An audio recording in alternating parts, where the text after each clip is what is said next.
আসসালামু আলাইকুম সবাইকে। তো এই যে এখন হচ্ছে আমাদের সাগরের হলুদ শুরু হয়ে গেল।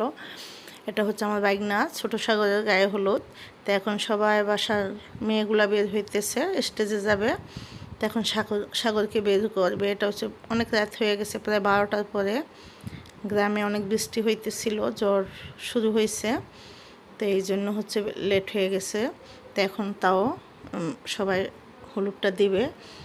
তো এই যে এখন সবাই আত্মীয় স্বজন যারাই আছে সবাই বের হইতেছে, সাগরের বোন টোন যারাই আছে সবাই। তো এইখানে এই যে এখন সাগরকে বের করতেছে। তো সাগরের জন্য সবাই দোয়া করবেন। সাগরের হলুদ শুরু। এটা হচ্ছে ছোট সাগর, আর গেছে রোজারিতে বিয়ে হয়েছে, ওইটা ছিল আমাদের বড় সাগর, মানে বাসুর ছেলেকে বলি বড় সাগর আর ওকে বলি ছোট সাগর। এই তো এখন হচ্ছে সবাই গেছে রাতে। তো এখন স্টেজে নিতেছে সাগরকে। তার সাগরের বিয়ের ভিডিও আস্তে আস্তে সবাইকেই দেখাবো। তো এই যে সাগরের জন্য সবাই দোয়া করবেন, আমার পক্ষ থেকেও সাগরের জন্য অনেক অনেক দোয়া রইল, ভালোবাসা রইল। তো কষ্ট সবসময় থেকেই যাবে। আল্লাহ হাফেজ।